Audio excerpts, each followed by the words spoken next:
Hello, this is Joe Pera.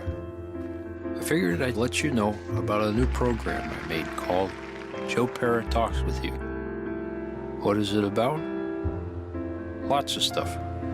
Each of the 9 episodes has their own specific subject matter. For example, episode 4, Joe Pera shows you how to dance, or episode 2, Joe Pera takes you to breakfast. Hi guys. Hi, Joe. Oh yeah, the show also features my friends Gene, That was freaking cool, Joe. Lulu, Hey, Joe, please don't come over here. Mike, and Sue Malski, This is seriously one of the top 10 best kitchens I've ever been in my life. and more people too. I hope you will consider watching. Premieres May 20th at midnight. It's not Sopranos, but I did my best. Shh.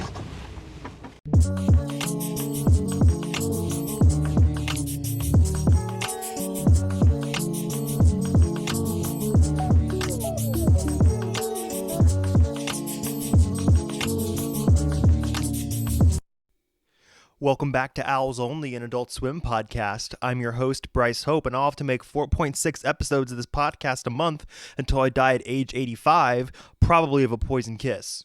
So we're talking about a big one today, folks. We're talking about Joe Pera Talks With You, Season 1.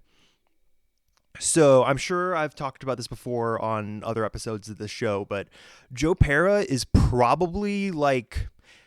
If The Venture Brothers wasn't as good as it was, I would say Joe Pera is my favorite Adult Swim show. It is fucking incredible. It's an amazing TV show. So for those of you who don't know, Joe Pera Talks With You it's kind of hard to explain. It's a show about obviously Joe Pera, a comedian, a soft-handed choir teacher, and it's created by Joe Pera and like Dan Licata, another comedian. Connor O'Malley is like all over it.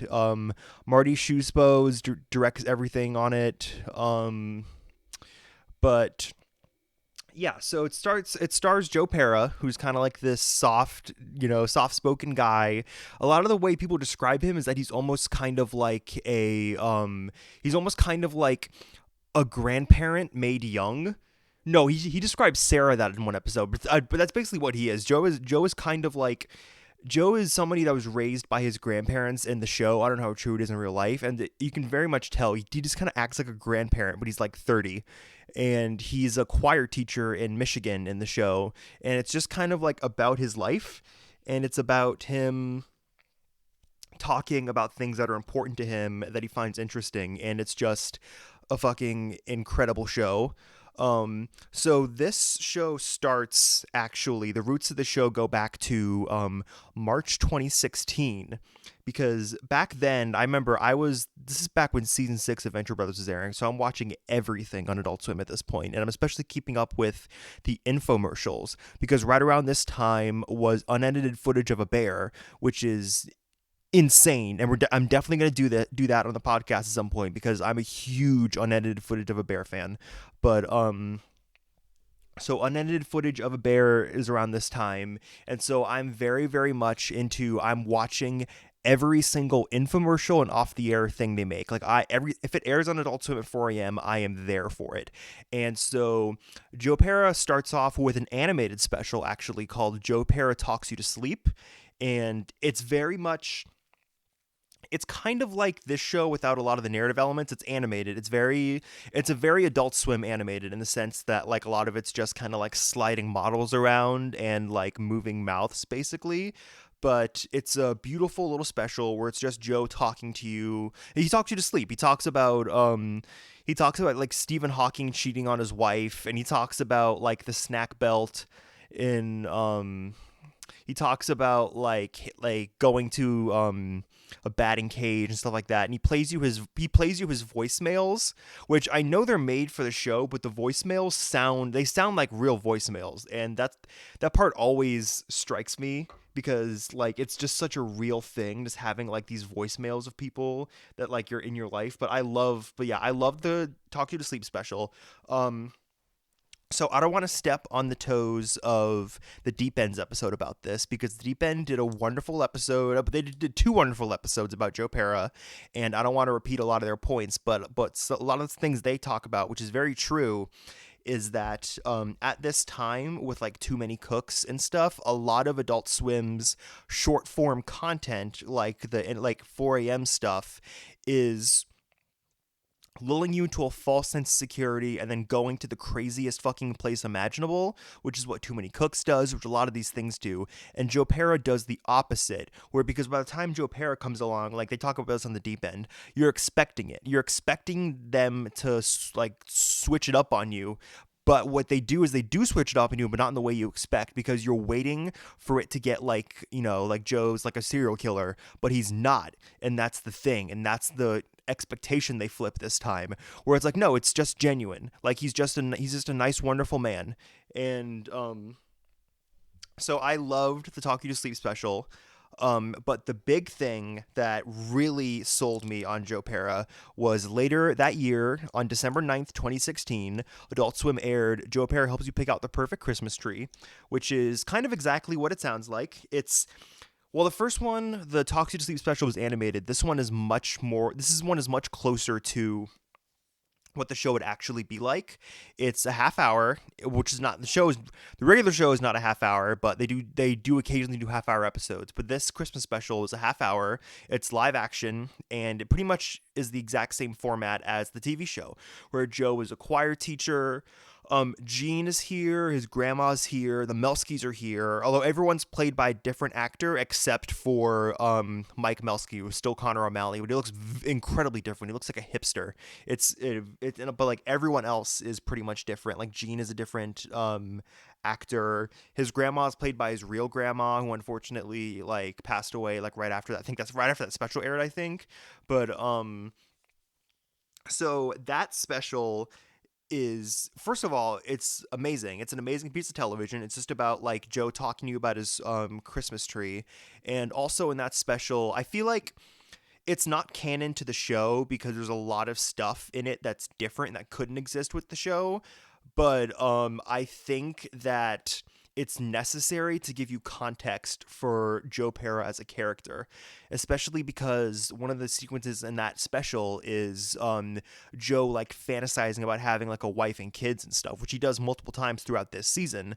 But and that's also part of the Talks You to Sleep special too, where like he has like a voicemail on his messaging machine of like a girl breaking up with him. And I think that's a big part of Joe Pera's character, is his sort of understated loneliness that they explore in this, but I think knowing that about him, I really do think helps with this character arc a lot, this kind of character arc throughout the first season of Joe Pera, because he's definitely I mean, Joe is well liked. He's well liked amongst his family, and he has a lot of friends. The teachers at his school don't really like him that much, but they don't dislike him. He's got some friends at the school, but you can tell that Joe didn't always like really fit in. And I think I think both those specials kind of go to explain that sort of like innate like loneliness in this character that I think they do a great job exploring over this first season.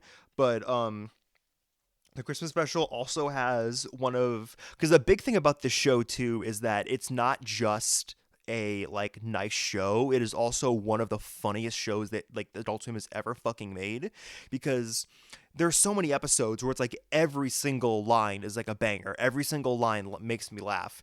And the Christmas special really sets that off, because the first one is good, but the first animated special is good, but it's not as funny as the show will become. But the Christmas one is fucking hilarious. Like, the big one in my friend group, the big one from that special is Joe goes to see Gene, who's played by a different actor, at like a bar, and they're just talking about like whatever, and then someone brings over their fish dinner, and Gene goes, "Look at this fish! Oh, whoa, whoa, whoa, whoa, whoa!" And it's the funniest fucking thing in the entire world.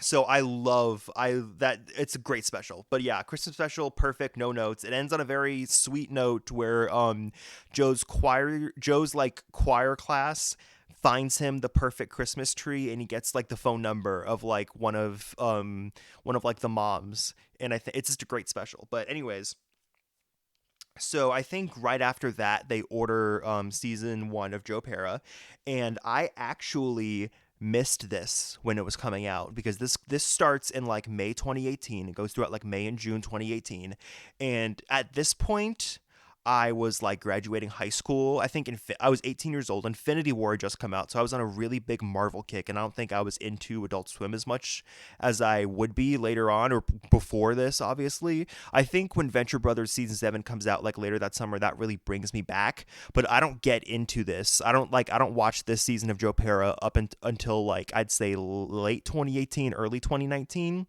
By the time season 2 is out, I'm on this. Like by the time season 2 is out, I'm waiting for it to come out. I am telling everybody to watch it. And like season 3 is same thing. But season 1 I did actually miss when it came out. I think I knew it was happening. I just kept on forgetting to watch it because I had a lot going on with like graduating high school and everything. But so let's get into it. So the first episode is Joe Pera shows you iron, and it is so the format really is, they cover this on the deep end as well. I don't want to keep on bringing them up, but I do think they cover it in a really, really good way, and it's kind of shaped the way I think about this show, and so it's hard for me not to bring up their analysis when I talk about this. So the show is, they talk about, like I said, they talk about this on the deep end. The show is about like Joe trying to do presentations, but like life gets in the way. And I think this sets that up perfectly. It sets up the whole show beautifully, where it's about Joe. Joe wants to talk to you about how important Marquette is to him, because Marquette, Michigan is where the show takes place. It's where Joe lives. And so Joe wants to talk to you about Marquette. And he's talking to you about like the various like types of iron you can find in like the I think it's Lake Superior. Yeah, because Gene says Lake Superior agate. So he wants to talk to you about like lakes, like all the iron and Lake Superior agate and stuff you can find in like the Marquette area. And then we get the Melskys, the Melskys do appear in the Christmas special, but the actors are different, and it's sort of implied that they've known each other for a long time. But in here, this is the first time that Joe meets the Melskys. The Melskys show up in Marquette for the first time because they're moving, and they want to buy Joe's house because there's like a for sale sign outside. And so Joe decides that he has to honor this because someone put the sign out. And so he just feels like he has to honor it. So he shows them around the house, and then he decides he might move across the lake to Thunder Bay, Ontario. And this one is, I think it's a great, this is a great pilot, but I don't think it's a great onboarding episode, because a lot of this is just about, it's setting up why Joe cares so much about Marquette. You get to see like his relationship with Gene. You get to see like him meeting like the Melskys for the first time. The ending is beautiful. The ending is Joe going up to the Melskys at a diner and like basically going on this long speech about how much he loves his home and his house, and he's not ready to leave it yet because I think he said he's not a rock. He can't just like be, he gets to choose where he lives. And so the Melskys were like, oh yeah, we're like just buying the house across the street because that's what the for sale sign was for. And it was kind of like weird that you let us in your house. But also this has our wonderful joke where Joe talks about not being able to be in another lawsuit, and then he's like, oh, about the lawsuit thing, me and Gene are suing each other to learn about the legal system and also to see if there's any racial bias in the courts. So fucking funny. I love that. But so yeah, this is a great first episode of the show, I think, that sets up the status quo and like the world and stuff, but I don't think it's the best onboarding episode. The next one is the best onboarding episode. So Joe Pera takes you to breakfast. Fucking stone cold classic. One of the best. I feel like if there is a list of the best episodes in Adult Swim history, this is on there. Like, hold on. Edit that out. This is on there. So it's Joe Pera. Obviously, it's taking you to breakfast. He shows up to like a diner where like almost all the important characters are, and he's just telling you about breakfast. Basically, there's not much more to it than that. But this episode is fucking hilarious, Every single line is funny. And also I think the show has a really good balance of sincerity while also being just like not cynical but just like slightly cynical enough to be really funny. Like he comes in and like the guy who runs the diner is like, "What are you going to have today, Joey?" And he's like, "I can't say just yet." And he just goes, "Ah, okay, guy." Like he's so done with Joe's bullshit of Joe just coming in here and talking about like breakfast for an hour before he does anything. But so the setup is Joe just walking around this diner talking to his various friends that are also here. And the first we get Gene and his breakfast crew, which is just an amazing sequence. Everyone's seen the Gene and breakfast crew sequence. It's amazing. I did data entry for 45 years. Now I'm retired. My hobby is sitting down. I want to put that like if I had seen this episode before I graduated high school, that would have been my senior quote. My senior quote right now, the senior quote that I actually put in the yearbook is "Go Team Venture." But if I had seen this beforehand, I would have put like the data entry line as my senior quote because it's so good. It's so funny. But we also get in this episode that Lulu's Gene's wife, and Lulu doesn't really like Joe because like the breakfast crew, the Over Easies is Gene's breakfast crew. The Over Easies, all their wives have their own breakfast crew called the Pink Grapefruits, who are sitting at a table like right next to them. And Lulu sees Joe and she's like, "Oh hey Joe, don't come over here." Like she doesn't want him over there. But so yeah, breakfast crew is amazing. And then Joe also sees one of his students, and we get to see a sort of peek into like the classroom, like Joe running his choir class. And one thing I do really like about this is that Joe is eccentric, but he's still like a normal guy.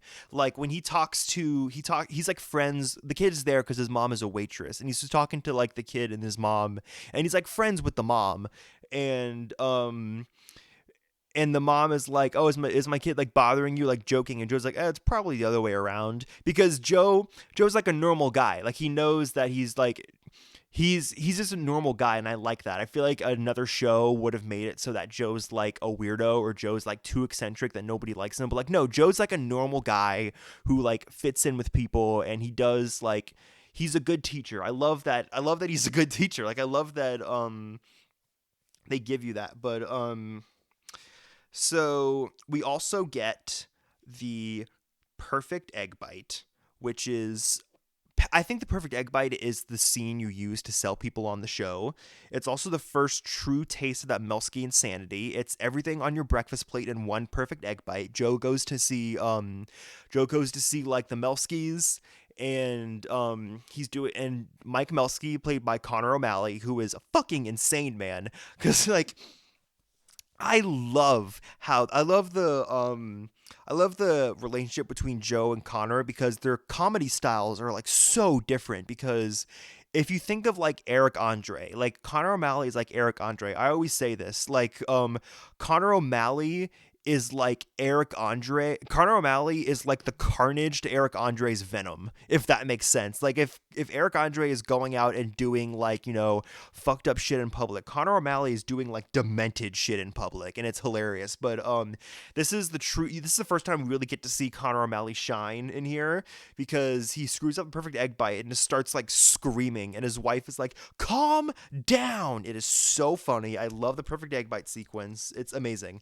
But this is the onboarding episode of Joe Pera, I think. I think that if you want to get somebody into Joe Pera, this is the episode you show them. It's almost like this episode of Joe Pera is a friendship ritual for me, I think. I think after a certain point, if I show you this episode, then we've gone beyond like acquaintances and we are friends now. Like, that's how you know you're friends with me, is if I show you this episode of Joe Pera, because it's like, I need you to understand how my brain works. So here, you need to watch this episode of Joe Pera so you can understand like why I talk the way I do. But so after this, we get Joe Pera takes you on a fall drive.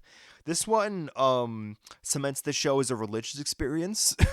Like I always say that this is a joke obviously, but I always say that when I watch Joe Pera, I'm like, this is how old people feel about Christ, because like it's such an experience. But So this is about Joe going on his fall drive, which he does this the weekend after Halloween, where he takes the jack-o'-lantern he makes and he lays it to rest in like a on like a waterfall. And he talks about God's car, his 2001 Buick Park Avenue, and his co this is another one this is one we kind of see that his coworkers kind of like to lightly bully him. I don't think his coworkers are like mean to him, but they definitely lightly bully him. There's a great character. I think his name is John. I don't know who plays him, but he is hilarious in every scene he's in. And he is also like his sense of humor is also very contrasting to the rest of the show, because he comes in and there's like a scene where he's like walking with Joe in the hallway and he's like, I want to tell you and all the other teachers how I got laid last night. It was by this giant MILF. And then everybody in the teachers lounge starts cheering and it's really funny. But we also get apparently his teacher, the fellow teachers ask him which widow he's taking for prime rib dinner this weekend, which is really funny. But you can kind of tell that his teacher friends like to make fun of him, but they do still like him. But I think this one has that sequence, which is really funny. And we also get Joe saying he wants to figure out why jack-o'-lanterns scare him so goddamn much, which is also really funny. But this one is definitely, I think, less funny than the breakfast one, because the breakfast one is every single line makes me laugh. Like, without fail, every single line makes me laugh.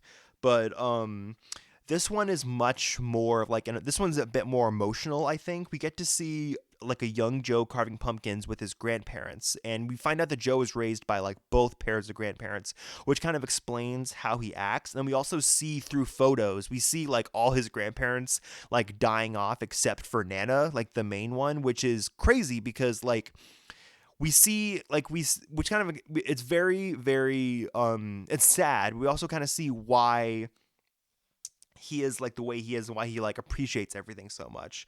But we see Joe with his Nana and Gene and Lulu passing out candy on Halloween 2013, which is a very specific date, but I like it. I think it's very specific, but it's very funny. And this is the discussion of regrowing your soul, which I think like it's such a funny and also like really weirdly moving concept that I think about a lot. Like I'll be like watching like Fish Center in bed at like 2 a.m. and I'm like, yeah, this is regrowing my soul. Like I really love that concept. And this is also the first time we get Sarah, because Sarah is sort of like, so I said Sarah is the secondary protagonist of this show, because by the time season 3 comes around, it is like half of it is Sarah's show. So this is the first time we get Sarah, played by the amazing Joe Firestone, who also is she's not yet, but like by the time season 3 ends, she is killing it at Teenage Euthanasia, which is a wonderful show. But so the wonderful Joe Firestone is his girlfriend Sarah. She's not his girlfriend yet in this episode, but she meets him for the first time because she's the new music teacher, because he's the choir teacher, she's the music teacher, and she thinks he's like a weirdo because he's just sitting in his Buick Park Avenue eating lunch because he doesn't want to go into the teachers lounge because we're talking about getting laid by giant MILFs. And but so it's like the funniest little like meet cute where she thinks that he's just like a weirdo, and he's like, no, I'm a normal guy, I work here. And she's like, oh, okay, sorry. But that's the only Sarah scene we get in this episode, but it is important because we do see how they meet, and the show kind of becomes about their relationship, so we do see how they meet. But it's a wonderful episode of television. Joe's talking about being like the pumpkin's creator, and like Joe's talking about like looking into the eyes of his creator and stuff. It's wonderful. And then he like lays it to rest on the waterfall, and it's a wonderful experience. I think Fall Drive and Breakfast are the two, like those are the two onboarding ones for me. Those and Grocery Store I think are the really big onboarding episodes for me, because if you show people like this one and Breakfast, then they know what the show is about. So next we have Joe Pera shows you how to dance. So this is the first big Sarah episode, and this is also, I think, one of the more narrative episodes in season 1, because the first 3, I mean, there's a lot of narrative in all 3 of these, but the first 3 are definitely staying within the format of presentation, I think, but this one is really not doing that.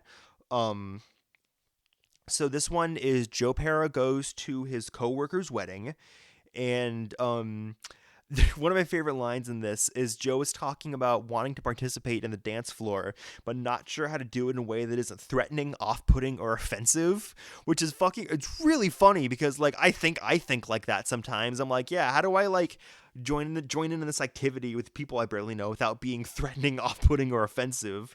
And Joe's just kind of like sitting to the side, hanging out with this like old man, and they're like, and Joe's saying he disagrees with him about like men's earrings because the guy thinks it's disrespectful because he's like fucking ancient.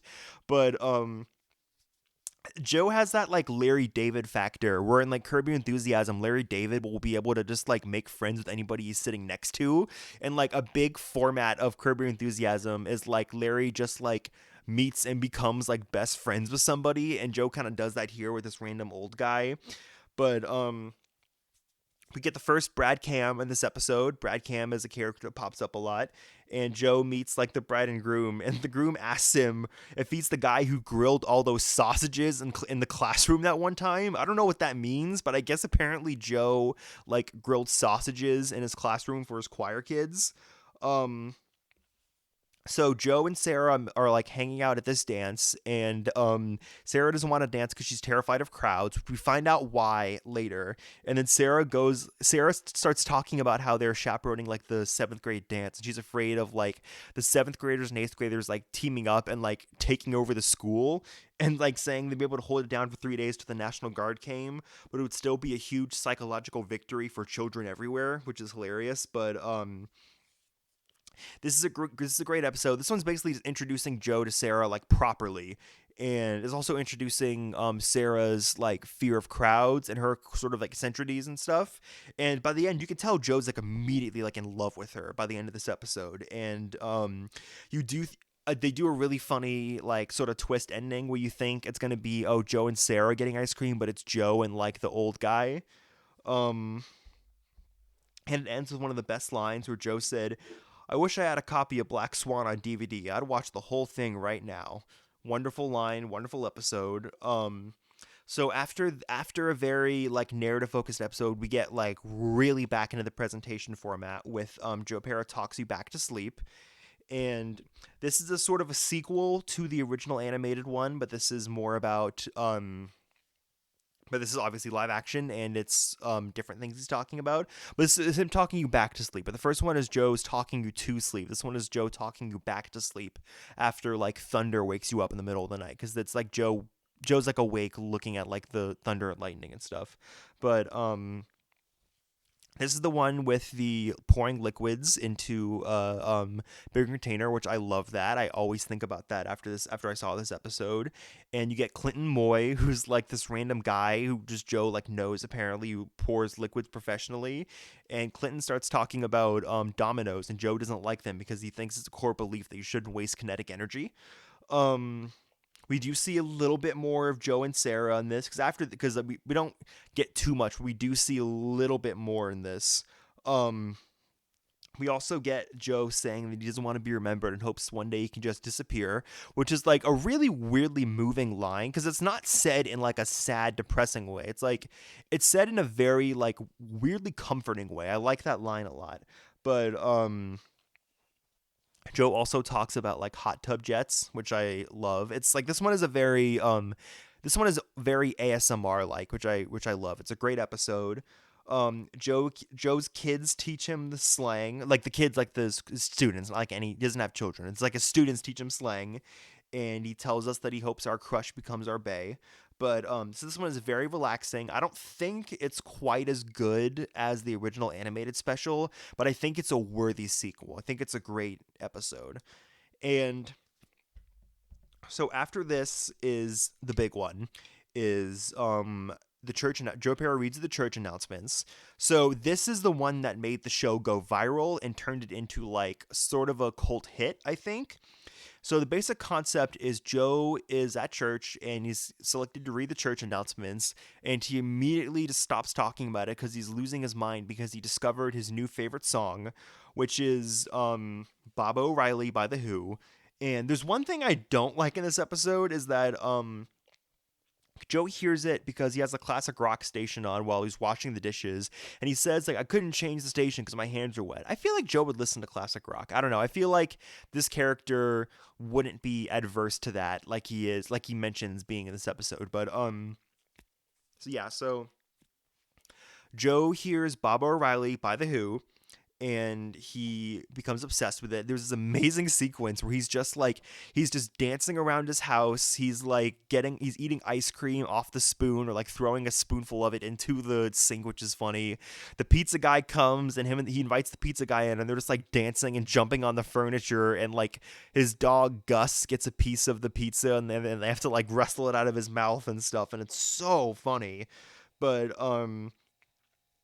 this one also, all these episodes do, but this one really does build out like the town, because we see a lot of the townspeople in like the church, and we also see like the diner guy listening to Joe on the radio while he's like closing up and like laughing because he knows it's Joe. And I think that that's a thing. It's a very Springfield thing that a lot of these Adult Swim shows do. I think the biggest example is Moral Oral, obviously, because Moral Oral is sort of like if everyone in Springfield had like the same beliefs as like Reverend Lovejoy, or like Helen Lovejoy, really. But Moral Oral does that a lot. I think this show does that a lot with the sort of townspeople. Even like 12 Ounce Mouse does that, because 12 Ounce Mouse is also sort of just like about like a town and about like these townspeople. It's a thing they really like doing in Adult Swim shows at a certain point. But yeah. I also love the ending to this, where everyone's singing along to the singing along like it's a hymn, which is so funny.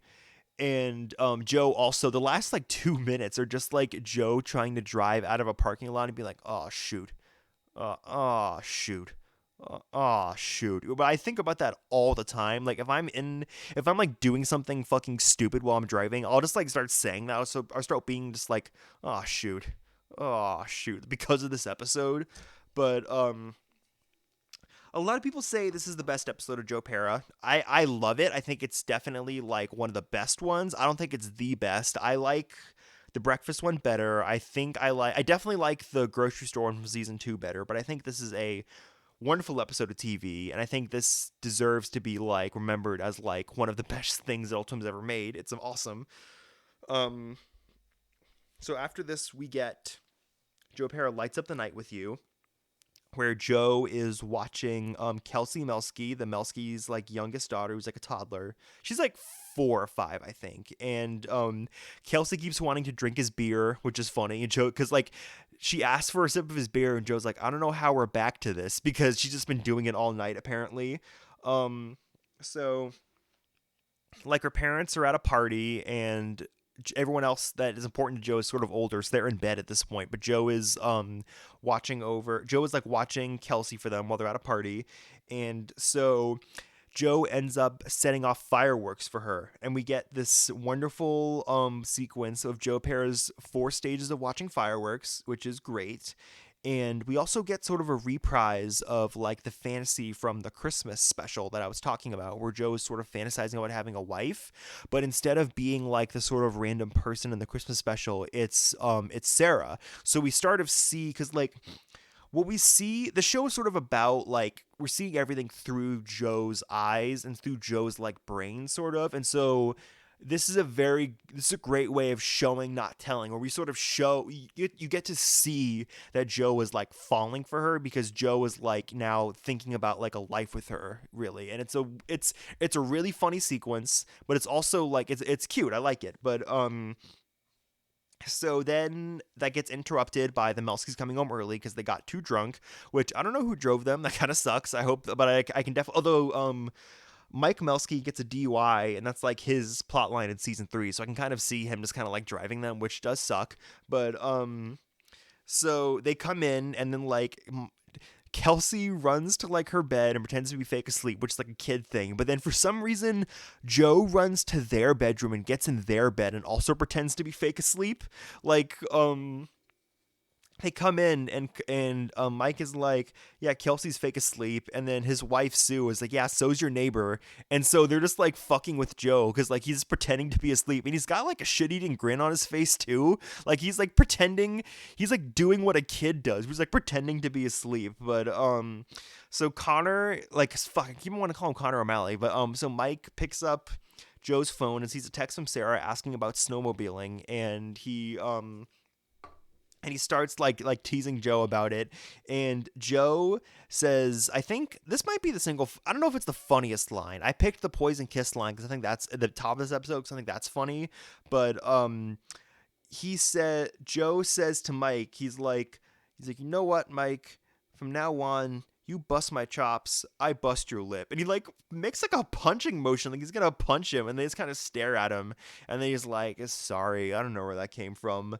But it's amazing. They are really building Joe and Sarah here, and this is also Joe thinks that she's at like a party, which is funny because she's also like she's just as much of like a weird like loner as he is. Although none of them, I think she's definitely weirder than him, but he thinks that she's like automatically cooler than him because he thinks like so highly of her, which is it's a nice little character beat that I like.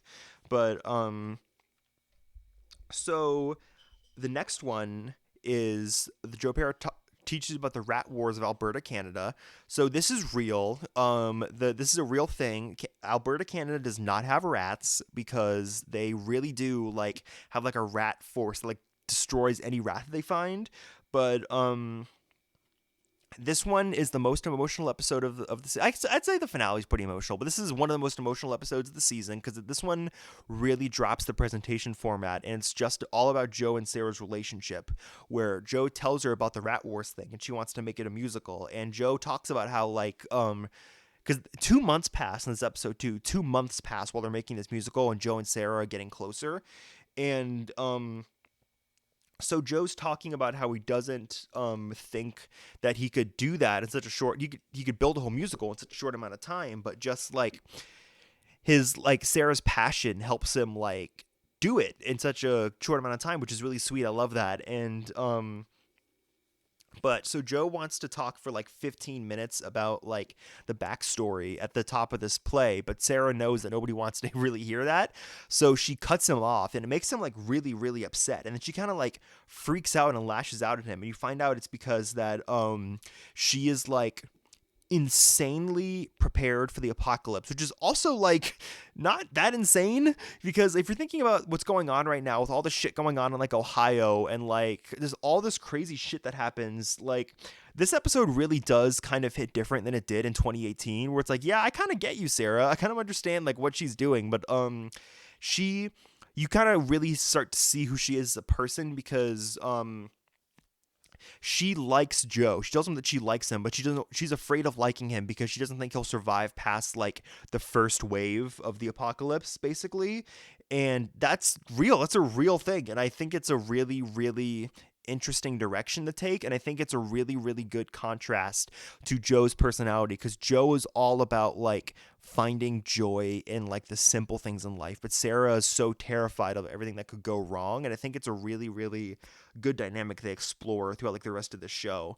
And it's probably the least funny episode, but that's okay because it's so good. And then the finale is amazing. There's this amazing musical piece they have in the finale where like when Joe's thinking about like riding on the snowmobile and stuff, but the finale is Joe like trying to change a bunch of things about him, so because he wants Sarah to like him. He doesn't wear his glasses for like a good part of the episode, which I did in high school, which is very funny. That I love that part because I did that in high school, where I was like, I don't want to wear glasses, but like Joe doesn't try contacts. He just tries to train his eyes, which is also something that I did in high school. But I love this episode. This episode is very emotional, and it ends with Joe. The last like half of this episode is Joe goes to Sarah's house and hangs out in her fortified basement with all her supplies and stuff. And it's just like, it just shows them like really like making a true connection, like falling in love and stuff. And it's just a wonderful little note to end this season on. But yeah, this is a perfect season, A plus, no notes. Like, I can't think of, this is one of the best first seasons in Adult Swim history, I think. I don't know if season 2 is better. I think season 2 has some higher highs, but this is just so wonderful. And I encourage like anybody who has like, I'd say anybody. I don't even think like you have to have an interest in Adult Swim to watch this. If you're anybody, if you're a human being alive, go watch this season of television because it's amazing. It's one of the most amazing seasons of TV ever. But also, one thing we have to bring up, the DJ in the church announcements episode is Dan Licata, and when my occasional co-host Alex and I saw Joe Pera do stand-up live, Dan Licata was his opener, and he also ended up coming back on and doing sets with Joe. But he's hilarious. He's so funny, and him and Joe have such great comedic chemistry. And also, Joe Pera's stand-up is amazing. If he ever comes to your city, you have to go do it. It's so fucking funny. It's so fun. It's great. Joe Pera's stand-up is amazing. But yeah, so I'm going to close this out like I always do, talking about Adult Swim news. So I'm recording this February 15th, and a couple days ago was the premiere of the King Star King special. So King Star King, I'm going to do an episode about that because I just watched that show for the first time, and I really, really liked it. I had not seen any of it before, but I watched the whole 7-episode season to prepare for the special, and it's great. The special is wonderful. It does the same thing as Aqua Teen, the new Aqua Teen movie does, where it's about the main characters fighting Amazon and Jeff Bezos. But in Aqua Teen, it was a parody. But here, it is straight up Amazon and Jeff Bezos. Like, King Star King beats the shit out of and like steals the kidney of like Amazon CEO Jeff Bezos in the special, which I love. I think people had a problem with Aqua Teen doing it, but I think more Adult Swim shows should come back just to have like a special or movie where they like fight and kill Amazon. I think that's awesome. But so yeah, they also I think they're making more King Star King because reportedly Adult Swim had them change the ending because this is a Christmas special, but it airs in February because they changed the ending to be more open ended so they could make more possibly, which is why it took 2 months longer because they had to like redo the ending. So I really hope more gets made. Justin Roiland unfortunately is all over this, which sucks.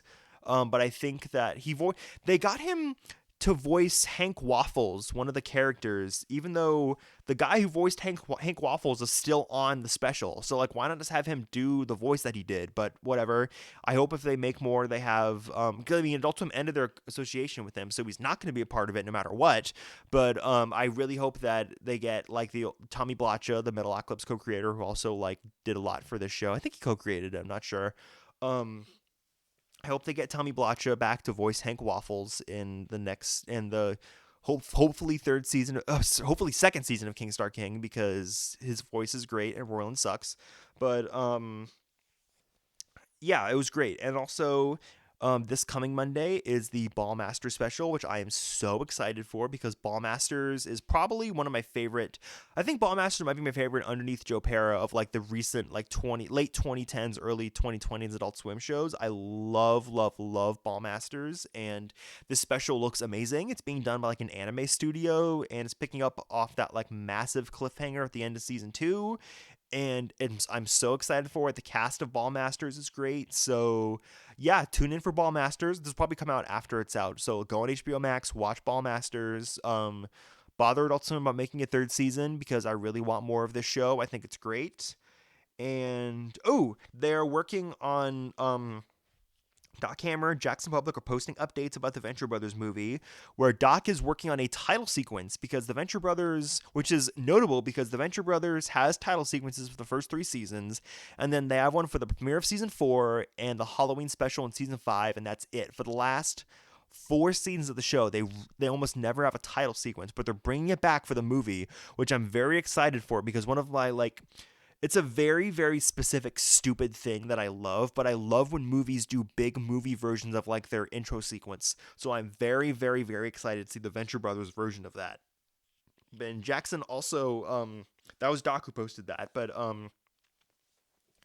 Jackson posted a screenshot of him doing sound mixing, which is like one of the last stages of production on the Venture movie. And Adult Swim reposted it and said, coming soon. So I'm really, really hoping for a summer release because I really want to see this fucking movie. But yeah.